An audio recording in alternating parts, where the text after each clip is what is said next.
আসসালামু আলাইকুম, আমন্ত্রণ জানাচ্ছি Bangla one TV prime time নিউজে। সাথে আছি আমি মোহাম্মদ সোহাগ শিকদার। শুরুতেই জানাবো এসএনএস হোম লোন সংবাদ শিরোনাম। টিপিএস বাতিলের শঙ্কায় লাখো অভিবাসী, যুক্তরাষ্ট্র জুড়ে বাড়ছে উদ্বেগ ও উৎকণ্ঠা। শিশু নারী সহ একাধিক নিহত, বন্দুক সহিংসতায় আবারও কাঁপছে আমেরিকা। গরমে পুড়ছে আমেরিকা, কয়েকটি শহরে ভাঙতে পারে তাপমাত্রার সব রেকর্ড। নিউ ইয়র্ক পুলিশের শীর্ষ কর্মকর্তাদের বাড়িতে এফবিআই অভিযান, তোলপাড় পুরো শহর। শুনছিলেন শিরোনাম, এবারে বিস্তারিত। যুক্তরাষ্ট্রে অস্থায়ী সুরক্ষা সুবিধা পাওয়া লাখো অভিবাসীর ভবিষ্যৎ নিয়ে নতুন অনিশ্চয়তা তৈরি হয়েছে। সুপ্রিম কোর্টের সাম্প্রতিক সিদ্ধান্তের পর কারা সবচেয়ে বেশি ঝুঁকিতে, সরকারের নতুন অবস্থান কি, আর এই পরিবর্তনের ফলে অভিবাসীদের সামনে কি ধরনের চ্যালেঞ্জ তৈরি হতে পারে, এসব গুরুত্বপূর্ণ তথ্যের বিস্তারিত জানুন প্রতিবেদনে।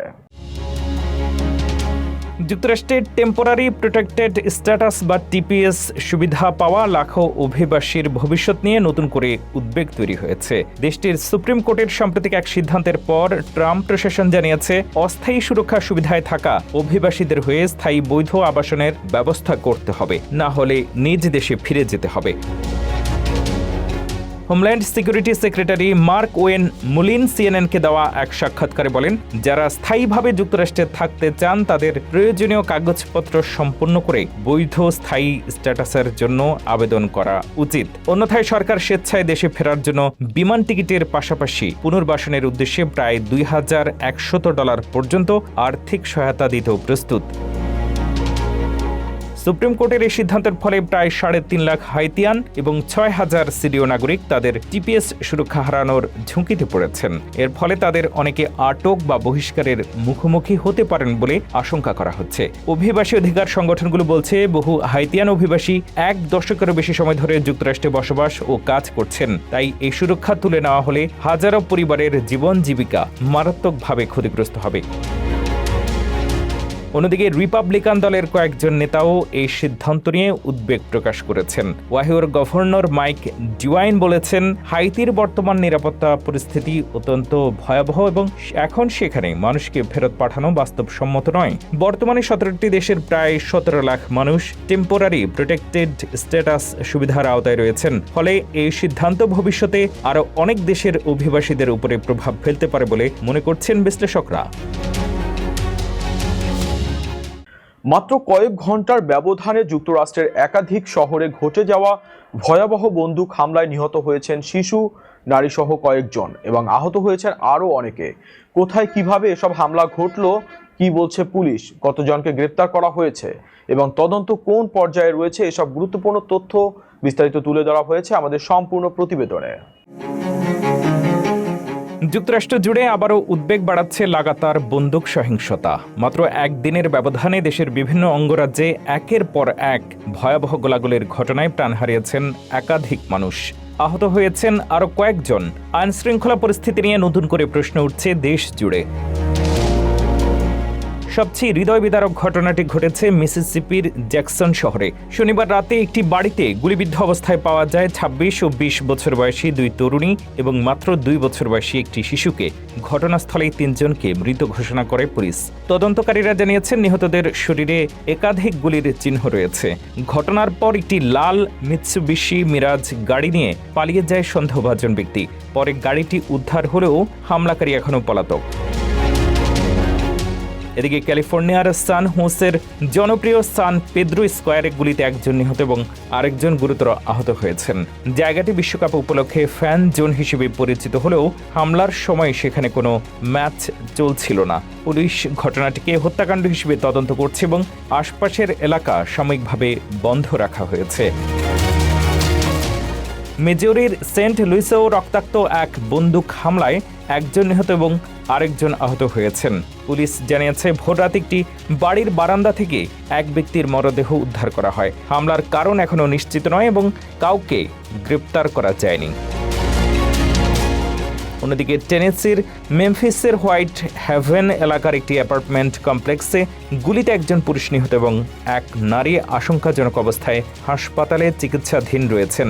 হামলার পরও সন্দেহভাজন ব্যক্তি পলাতক থাকায় স্থানীয় বাসিন্দাদের মধ্যে আতঙ্ক বিরাজ করছে।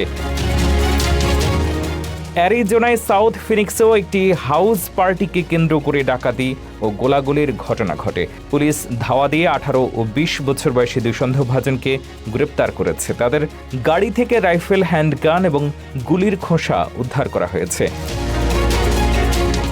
একের পর এক এসব বন্দুক হামলার ঘটনায় যুক্তরাষ্ট্র জুড়ে জননিরাপত্তা ও বন্দুক সহিংসতা নিয়ন্ত্রণের প্রশ্ন আবারও সামনে এসেছে। বিভিন্ন অঙ্গরাজ্যের পুলিশ পৃথকভাবে তদন্ত চালিয়ে গেলেও বাড়তে থাকা সহিংসতা নিয়ে সাধারণ মানুষের উদ্বেগ ক্রমেই গভীর হচ্ছে। যুক্তরাষ্ট্রে স্বাস্থ্য বীমা নিয়ে বাড়ছে নতুন সংকট। সরকারি তথ্য বলছে মাত্র 1 বছরের ব্যবধানে ওবামা কেয়ার স্বাস্থ্য বীমা থেকে বাদ পড়েছেন প্রায় 30 লাখ মানুষ। সরকার বলছে ভুয়া নিবন্ধন ঠেকানোর ফল এটি। তবে বিশেষজ্ঞদের দাবি, ভর্তুকি বন্ধ হওয়ায় প্রিমিয়াম বেড়ে যাওয়ায় লাখো মানুষ বীমা ধরে রাখতে পারেননি। কেন এত মানুষ স্বাস্থ্য বীমা হারাচ্ছেন আর এর প্রভাব কি হতে পারে, বিস্তারিত থাকছে প্রতিবেদনে।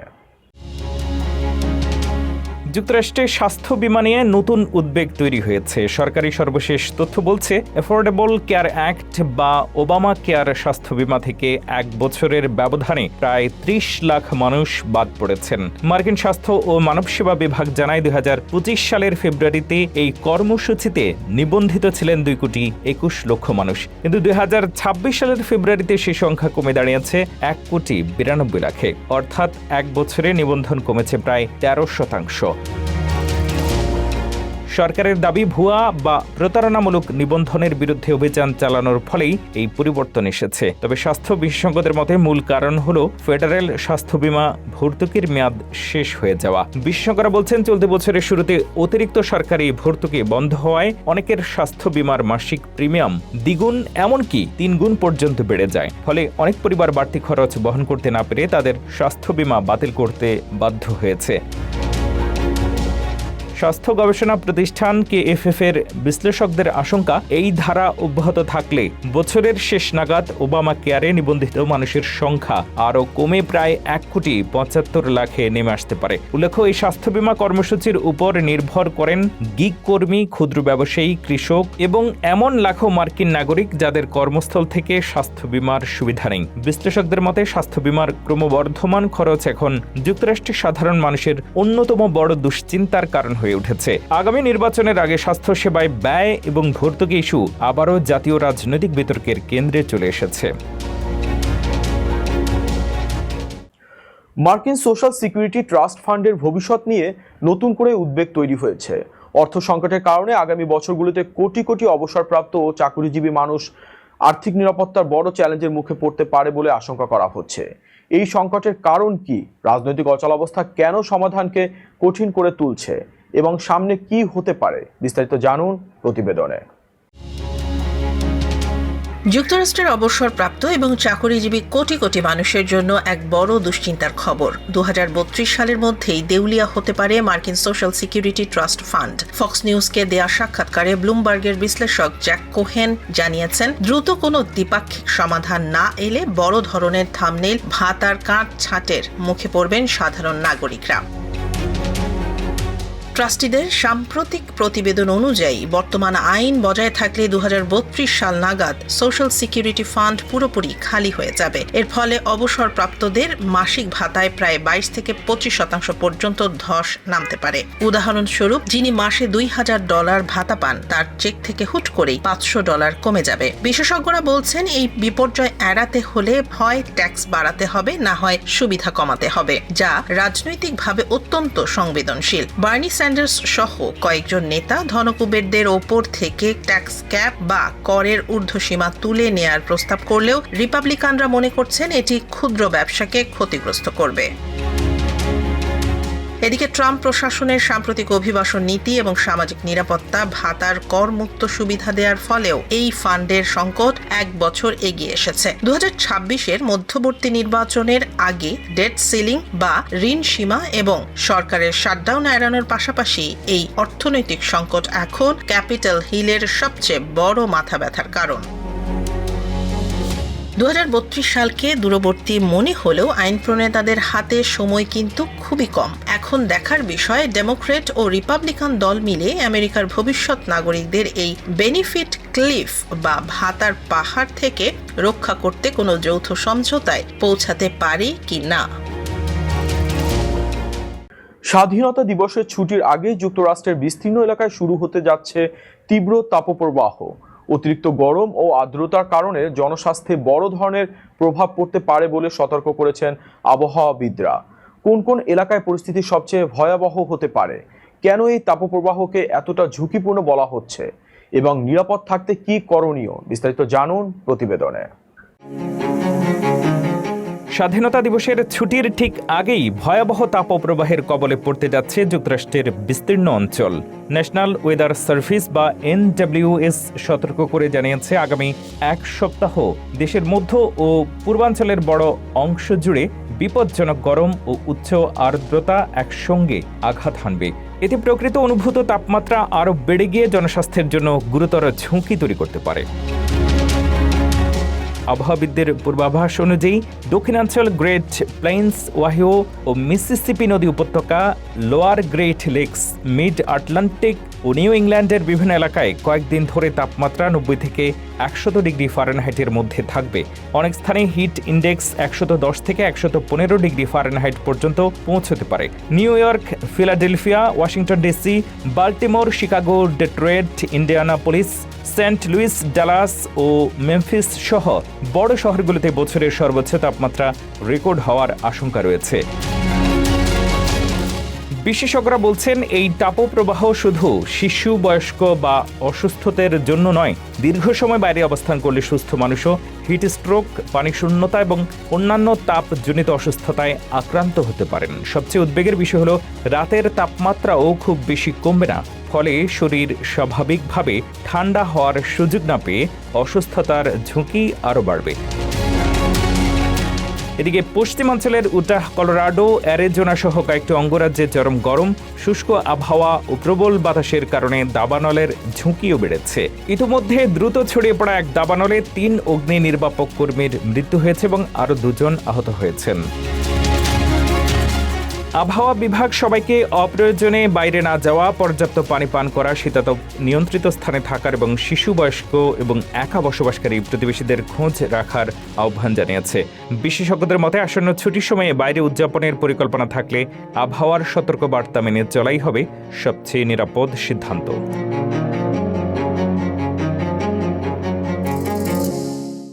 নিউ ইয়র্ক জুড়ে ধেয়ে আসছে তীব্র তাপপ্রবাহ, যা নিয়ে প্রশাসন জারি করেছে বিশেষ সতর্কতা।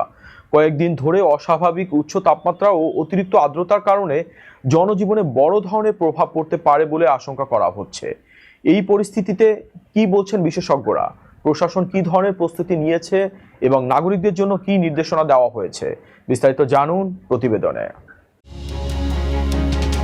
নিউ ইয়র্কবাসীদের জন্য এক চরম এবং বিপজ্জনক আবহাওয়ার পূর্বাভাস। আগামী 1 সপ্তাহ জুড়ে পুরো রাজ্য জুড়ে ধেয়ে আসছে এক প্রাণঘাতী ও তীব্র তাপদাহ। এই পরিস্থিতিকে পটেনশিয়ালি ডেডলি বা মারাত্মক ঝুঁকিপূর্ণ আখ্যা দিয়ে সাধারণ মানুষকে সতর্ক থাকার আহ্বান জানিয়েছেন নিউ ইয়র্কের গভর্নর ক্যাথি হোকুল। আবহাওয়াবিদদের মতে মঙ্গলবার থেকে শুক্রবার পর্যন্ত এই বিপজ্জনক গরম স্থায়ী হবে, যার মধ্যে বুধ ও বৃহস্পতিবার তাপমাত্রা 100 ডিগ্রি ফারেনহাইট ছাড়িয়ে যেতে পারে। অতিরিক্ত আর্দ্রতার কারণে শরীর সহজে ঘেমে ঠান্ডা হতে পারবে না, যা শিশু এবং বয়স্কদের জন্য স্ট্রোকের ঝুঁকি বাড়াবে। গভর্নর সতর্ক করে বলেন, দুপুরের কড়া রোদে বাচ্চাদের স্ট্রলারে নিয়ে হাঁটা কিংবা পোষা প্রাণীকে বাইরে নিয়ে যাওয়া এই মুহূর্তে একেবারেই নিরাপদ নয়। তিনি সবাইকে সবসময় সাথে পানির বোতল রাখার এবং একা থাকা প্রতিবেশীদের খোঁজ নেয়ার অনুরোধ জানান। টানা গরমে বিদ্যুৎ গ্রিডের ওপর অতিরিক্ত চাপের আশঙ্কা থাকলেও পাওয়ার ডিস্ট্রিবিউশন কোম্পানিগুলোর সাথে কথা বলে গভর্নর আশ্বস্ত করেছেন যে পরিস্থিতি নিয়ন্ত্রণে থাকবে। তবে অপচয় রোধে দিনের বেলা ঘরে না থাকলে এসি বন্ধ রাখার পরামর্শ দেওয়া হয়েছে। যেহেতু রাতের বেলাও তাপমাত্রা কমার সম্ভাবনা কম, তাই এই গরমের প্রভাব শরীরে দিনের পর দিন জমতে পারে। এই অবস্থায় নিউ ইয়র্ক প্রশাসন নাগরিকদের নিরাপত্তা নিশ্চিত করতে সব ধরনের প্রস্তুতি গ্রহণ করছে। নিউ ইয়র্ক পুলিশ বিভাগের উচ্চপদস্থ বর্তমান ও সাবেক কর্মকর্তাদের বিরুদ্ধে দুর্নীতির অভিযোগে যৌথ অভিযান চালিয়েছে এফবিআই ও এনওয়াইপিডি। একাধিক বাসায় তল্লাশির দায়িত্ব থেকে সরানো এবং বিভাগ জুড়ে কড়াকড়ি নজরদারির মধ্য দিয়ে শুরু হয়েছে বড় ধরনের তদন্ত। চলুন বিস্তারিত জেনে নেওয়া যাক কিভাবে এফবিআই এর এই ঝটিকা অভিযান পুরো আমেরিকার প্রশাসনকে নাড়িয়ে দিল এবং কারা আছেন এর পেছনে। নিউ ইয়র্ক পুলিশ বিভাগে দুর্নীতির বিরুদ্ধে এক বিশাল অভিযান শুরু হয়েছে, যা পুরো সিটিকে তোলপাড় করে দিয়েছে। ফেডারেল ব্যুরো অফ ইনভেস্টিগেশন এবং এনওয়াইপিডি যৌথভাবে এই আকস্মিক তল্লাশি অভিযান চালায়। তদন্তকারীরা বিভাগটির বর্তমান এবং প্রাক্তন বেশ কয়েকজন উচ্চপদস্থ কর্মকর্তার বাড়িতে সার্চ ওয়ারেন্ট নিয়ে অভিযান চালিয়েছেন। এর মধ্যে রয়েছে এনওয়াইপিডির প্রাক্তন প্রধান মুখপাত্র তারিফ শেপার্ড এবং ম্যানহাটন সাউথের চিফ অ্যাসিস্ট্যান্ট জেমস ম্যাককার্থি। ইতিমধ্যেই জেমস ম্যাককার্থিকে তার দায়িত্ব থেকে সরিয়ে মডিফাইড ডিউটিতে পাঠানো হয়েছে এবং অন্য বিভাগে বদলি করা হয়েছে।